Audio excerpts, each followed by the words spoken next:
नमस्कार, एमपी18 न्यूज में आपका स्वागत है। मैं हूं आपके साथ अनिल विश्वकर्मा। आज दिन भर की खबरों के साथ मैं फिर से आपके समक्ष हाजिर हूं। मैं सबसे पहले बता दूं कि आज हमने फिर से 2 दिन पहले हमने 3 लाख या 3, सवा 3 लाख, 3.5 लाख ऐसे आंकड़े हमारे पास चल रहे थे, पर आज अचानक फिर से कल और आज फिर से हम उछाल पर आए और आज हमने 4,14,188 नए केस हमारे सामने दर्ज हुए पिछले 24 घंटों में। साथ ही हम 4,000 के करीब मौतों पर पहुंच गए, यानी कि 3,980 मौतें हो गई। साथ में मैं आपको बता दूं कि सबसे ज़्यादा महाराष्ट्र में केस दर्ज किए गए, जिसमें 62,194 और वहाँ भी 853 लोगों ने दम तोड़ दिया। इसी के साथ दिल्ली में 19,133 केस आए और 335 लोगों ने दम तोड़ दिया। मैं आपको बता दूं कि केंद्र सरकार के प्रमुख सलाहकार, वैज्ञानिक सलाहकार के राघवन ने तीसरी लहर की चेतावनी दी है। तीसरी लहर आने की बात उन्होंने कही है। दूसरी लहर से तो अभी हम जूझ रहे हैं, अब तीसरी लहर आने वाली है। इस पर सुप्रीम कोर्ट पूरी तरह से केंद्र के आमने सामने आ गया है। केंद्र सरकार, सुप्रीम कोर्ट और हाई कोर्ट, ये तीनों मिलकर अब नई रणनीति बना रहे हैं, यानी कि जवाब तलब किया जा रहा है। सुप्रीम कोर्ट केंद्र सरकार से जवाब तलब कर रही है। सुप्रीम कोर्ट ने पूछा कि अगर बच्चे संक्रमित हुए, तीसरी लहर आ रही है, अगर बच्चे में संक्रमित हुए तो इसके लिए आपके पास क्या प्लान है, उन्होंने केंद्र सरकार से पूछा। साथ में ये भी कहा कि अगर आज हम वैज्ञानिक तरीके से अपनी तैयारी करें तो हम अगले आने वाले जो महामारी का जो तेज दौर होगा, यानी तीसरी लहर होगी, उस पर हम एक बता सकने वाली या बोल सकने वाली स्थिति में होंगे। उन्होंने ये नहीं कहा कि हम उसको कंप्लीट कर डालेंगे, उन्होंने कहा कि हम ऐसी स्थिति में होंगे। पर अभी केंद्र सरकार के पास कोई भी प्लान नहीं है, कोई भी तैयारी नहीं, ऐसा सुप्रीम कोर्ट ने केंद्र सरकार को फटकार लगाते हुए कहा है। अस्पतालों में आज भी ऑक्सीजन की किल्लत जारी है। ऑक्सीजन की कमी रोकने का या उसके आकलन का जो तरीका है वो फिलहाल पटरी पर आता नहीं दिख रहा है। रोज आज कल परसों लगातार आपने खबरें सुनी, हम भी आपको सुना रहे हैं कि मौतें तो हो रही हैं, चाहे वो ऑक्सीजन की कमी से हो रही, ऑक्सीजन की लापरवाही से हो रही या ऑक्सीजन की कालाबाजारी से हो रही, मौत हो रही है। अब दिल्ली सरकार जो हाथ जोड़कर हर समय आप थोड़ी थोड़ी देर में देखेंगे टीवी पर आकर केजरीवाल सरकार खड़े हो जाते हैं और अपनी बयानबाजी करते रहते हैं। वो हमेशा कहते हैं कि मुझे ऑक्सीजन की ज़रूरत है, हमें 700 मीट्रिक टन ऑक्सीजन की ज़रूरत है। केंद्र सरकार को सुप्रीम कोर्ट ने फटकार लगाई और कल उन्होंने कहा कि इन्हें 700 मीट्रिक टन ऑक्सीजन की सप्लाई की जाए और रोज की जाए। उस पर केंद्र सरकार ने संज्ञान लिया और दिल्ली को 700 मीट्रिक टन आज ऑक्सीजन दे दी। पर उसके बाद उन्हीं के सरकार, दिल्ली सरकार में रहे मंत्री ने कहा कि हमें 700 मीट्रिक टन नहीं, हमें कम से कम 900, 950 मीट्रिक टन ऑक्सीजन चाहिए। इस बयान के बाद से केंद्र सरकार फिर से चिंता में पड़ गई कि आखिर आकलन हो कैसे रहा है। क्या पर बेड पर ऑक्सीजन की ज़रूरत है, या बेड इतने ज़्यादा लग चुके हैं कि ऑक्सीजन की सप्लाई नहीं हो पा रही है, या हम जो भी ऑक्सीजन दे रहे हैं वो वहाँ तक पहुँच नहीं पा रही है।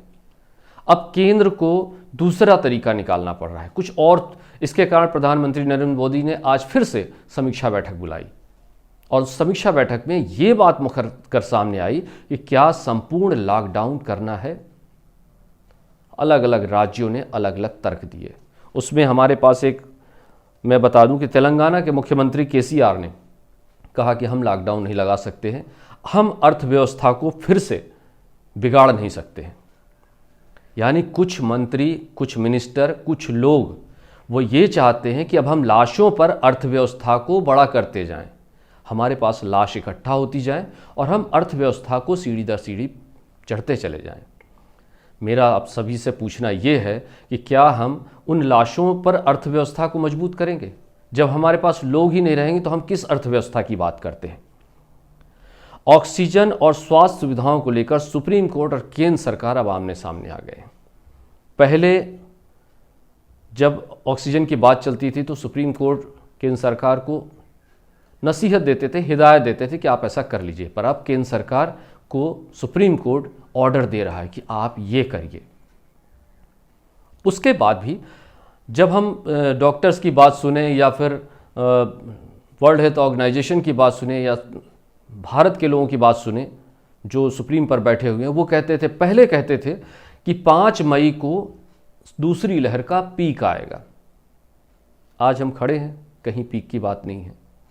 इसके बाद थोड़ी सी बात और आगे बढ़ी, फिर बोले कि नहीं, अब 15 मई को पीक आएगा।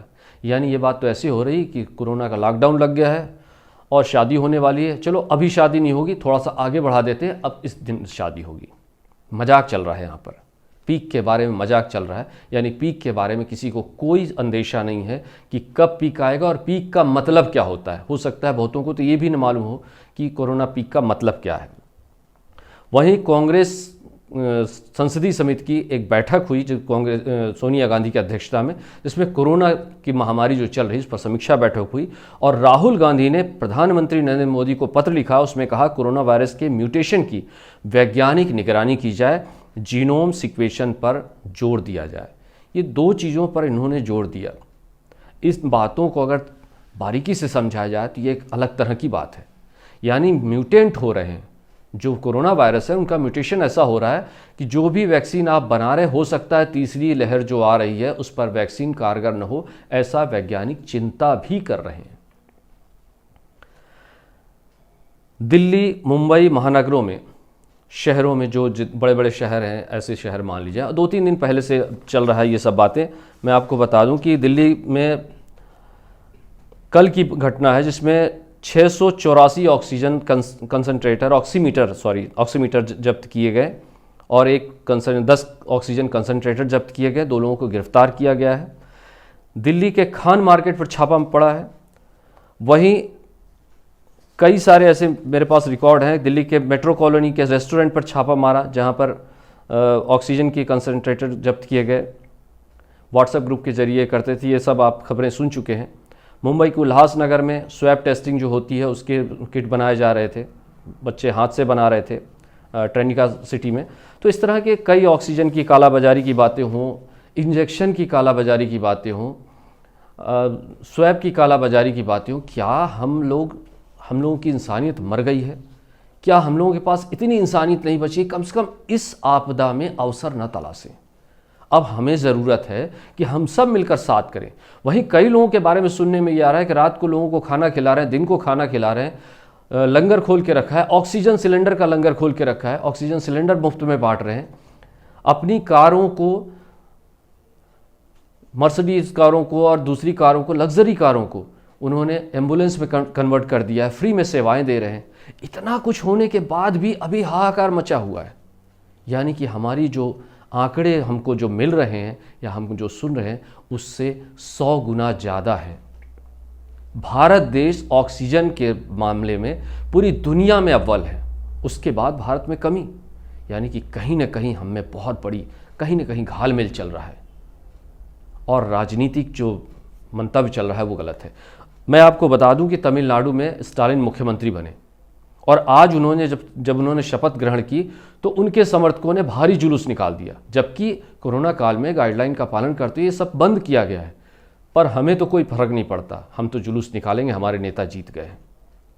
तो ये छोटी छोटी जो चीज़ें हैं वो मैं आपसे ये बात करना चाह रहा हूँ कि हम अब भी नहीं जागे तो धीरे धीरे उन्हीं लाशों की सीढ़ियों को चढ़ते चढ़ते हम अपनी लाश की सीढ़ी बनाते हुए आगे बढ़ेंगे। बार बार मैं कह रहा हूँ कि ये सब कुछ जो हो रहा है हमारी गलतियों का नतीजा है।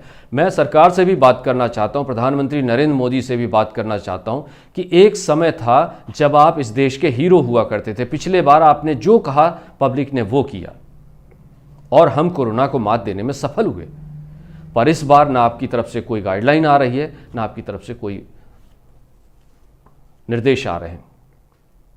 तो इसका मतलब ये समझें कि हमारा जो हीरो है या हमारा जो नेता है जिस पर लोगों ने आंखें बिछाई बैठी हुई थी, अब वो उनकी आंखें थक चुकी हैं। आप उन पर ध्यान नहीं दे रहे हैं। क्या आप चाहते नहीं कि ये कोरोना बीमारी ख़त्म हो? आप जिस वक्त आपको कोरोना बीमारी पर ध्यान देना चाहिए था, अपनी स्ट्रैटेजी बनानी चाहिए थी, आगे की रणनीति बनानी चाहिए थी, आप चुनाव में बिजी थे। यानी लोग मरते हैं तो मरे, हमारा काम पहले होना चाहिए। आज भी कई नेता प्रयास ऐसा कर रहे हैं कि हम जो कर रहे हैं वो सही है। कई सारी गलत बयानबाजियां हो रही हैं और जिन लोगों ने ये कालाबाजारी का ये सब धंधा चालू किया है, मैं उनके बारे में कहना चाहूँगा 10-10, 20-20 रुपए के लिए, 50 रुपए के लिए, 100 रुपए के लिए लोग आज भटक रहे हैं।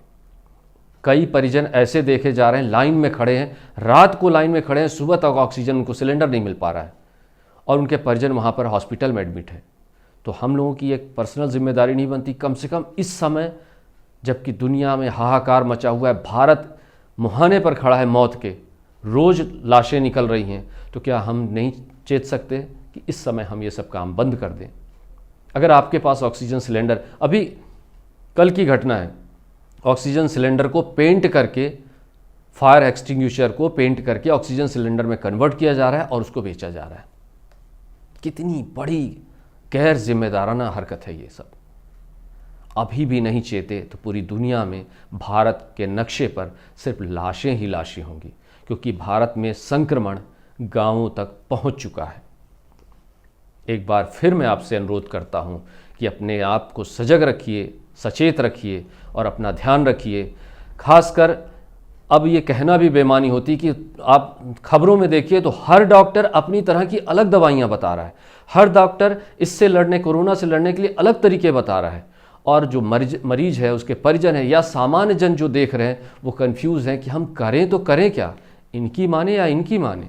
इसलिए डॉक्टर से भी अनुरोध है कि पहले आपस में आप सभी एक मत हों और एक बात सामने लाई जाए तो ज़्यादा बेहतर होगा। आज के लिए इतना ही। आप सभी का बहुत बहुत धन्यवाद। इस तरह की खबरों के लिए हम फिर जुड़ेंगे नए सिरे से। तब तक के लिए नमस्कार।